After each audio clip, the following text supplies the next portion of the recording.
Right మాజీ మంత్రి సీదిరి అప్పలరాజు పట్ల పోలీసులు దురుసుగా ప్రవర్తించారు. శ్రీకాకుళం జిల్లా కాశీబుగ్గ రూరల్ సీఐ తిరుపతిరావు దుర్భాషలాడారు. ఆయన వైపు వేలు చూపిస్తూ బూతులు తిట్టారు. ఓ వివాదం విషయంలో బాధితుల నుంచి ఫిర్యాదు తీసుకుని రసీదు ఇవ్వాలని అడిగినందుకు అధికార జులుం ప్రదర్శించారు. దీంతో వజ్రపు కొత్తూరు పోలీస్ స్టేషన్ వద్ద ఉద్రిక్త పరిస్థితి చోటు చేసుకుంది.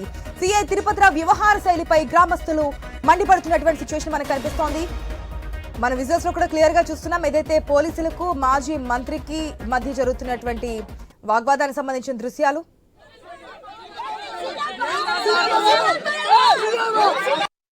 బాగోదు ఏంటి బాగోదు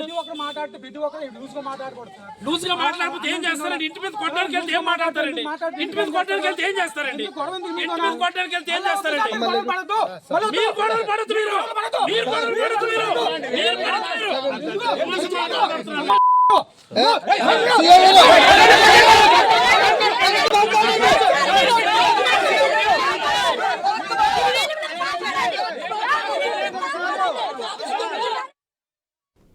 రోడ్ మనం చూస్తున్నాం. ఏదైతే మాజీ మంత్రికి అదే విధంగా పోలీసులకి మధ్య జరిగినటువంటి వాగ్వాదం అనేది ఫస్ట్ కాస్త పీస్ఫుల్ గా జరిగింది. అది కాస్త ఇద్దరి మధ్య ఘర్షణ చోటు చేసుకున్నటువంటి సిచ్యువేషన్. కాస్త బూతులు మాట్లాడారు. మనం బీప్ సౌండ్ కూడా విన్నాము. సో ఎందుకు ఈ స్థాయి వరకు వచ్చిందనే డీటెయిల్స్ తెలుసుకుందాం. మా ప్రతినిధి రాము ఉన్నారు. రెడ్ రాము, అసలు గొడవ గల కారణం ఏంటి? మాజీ మంత్రి ఏం చెప్తున్నారు సీదిరి అప్పలరాజు? శ్రీకాకుళం జిల్లా వజ్రపు కొత్తూరు పోలీస్ స్టేషన్ దగ్గర నిన్న సాయంత్రం కొంత ఉధృత వాతావరణం చోటు చేస్తుంది అనుకోవచ్చు.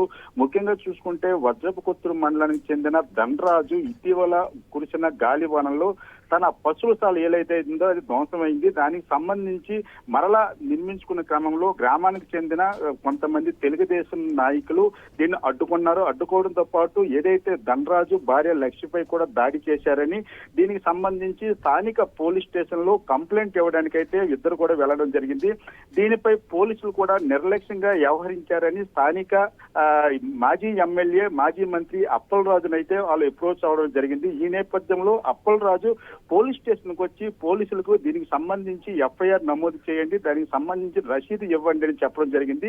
దీనికి సంబంధించి ఎవరైతే రూరల్ సిఐ తిరుపతిరావు మరియు వాళ్ళ సిబ్బందితో పాటు అప్పలరాజుపై కొంచెం దురుసుగా ప్రవర్తించారు అనుకోవచ్చు. ఎందుకంటే ఏదైనా పోలీసులు శాంతి భద్రతలు పరిరక్షించవలసిన పోలీసులు కొంత సహనంతో ఉండాలి, వచ్చే సమస్యను పరిష్కరించే దిశగా ఉండాలి. అదేమీ లేకుండా ఒక సామాన్యమైన వ్యక్తి అవ్వచ్చు, ఒక మాజీ మంత్రి అవ్వచ్చు, ఈ విధంగా బూతులతో రెచ్చిపోవడం మాత్రం స్థానికులను విస్మయం చెందినట్టు చేసిందని అనుకోవచ్చు. ముఖ్యంగా చూసుకుంటే పోలీసులు ఈ మధ్య కాలంలో కొంత దురుసు ప్రవర్తన అనేది అసలు ఆ విధంగా ఎందుకు ప్రవర్తిస్తున్నారని కూడా స్థానిక ప్రజలు నివ్వురుబోతున్న పరిస్థితి కనిపిస్తుంది. అయితే సిఐ తిరుపతిరావు ఏదైతే అప్పలరాజు దానికి సంబంధించిన ఎఫ్ఐఆర్ కాపీ కావాలి, రసీదు ఇవ్వండి అని అడిగితే దానికి సంబంధించి అసలు మనం చెప్పుకోలేని భాషలో ఆయన దురుసుగా మాజీ మంత్రి అని కూడా చూడకుండా ఆయనపై విసిగి పడ్డాడు. అయితే ఈ యొక్క వర్డ్స్ విన్న స్థానికులు అవ్వచ్చు, ఆయనతో పాటు వచ్చిన మహిళలు అవ్వచ్చు, ఒక్కసారిగా సిఐ మంది మాకు తిరగబడిన పరిస్థితి నెలకొంది.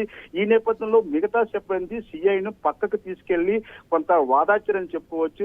ఏదైనా సరే శ్రీకాకుళం జిల్లా ఈ ఏదైతే వజ్రపు కొత్తూరు మండలానికి సంబంధించిన రూరల్ సిఐ ఈ విధంగా ప్రవర్తించడంపై జిల్లా వ్యాప్తంగా చర్చనీయాంశంగా జరిగింది. అయితే దీనిపై సీదిరి అప్పలరాజు కూడా ఏదైతే ఆ దురుసుగా ప్రవర్తించిన వీడియో కొంత లేటుగా నిన్న అర్ధరాత్రి ఆయనకి అందడంతో అది కొంత సోషల్ మీడియాలో కూడా పెట్టి పోలీసుల తాలూకా ప్రవర్తనని ఒక విధంగా ఆయన విమర్శించే విధంగా ఈ పోస్టులను అయితే చేయడం జరిగింది. అయితే దీనిపై ఉన్నతాధికారులు ఏ విధంగా చర్యలు తీసుకుంటారు, సహనం కోల్పోయిన తిరుపతిరావుపై క్రమశిక్షణ చర్యలు జిల్లా ఎస్పీ తీసుకుంటారా లేదా అని మాత్రం చూడాలి. ఏదైనా ప్రజా సమస్యలపై ప్రజలు ఎవరైనా పోలీస్ స్టేషన్ కు వస్తే ఫ్రెండ్లీ పోలీస్ అనే వరడికి అసలు విరుద్ధంగా ఈ యొక్క తిరుపతిరావు చేస్తున్న నిర్వాహం మాత్రం అందరినీ కూడా విస్మయం చెందే విధంగా ఉంది. Asha. Right Ramu, thanks for the update.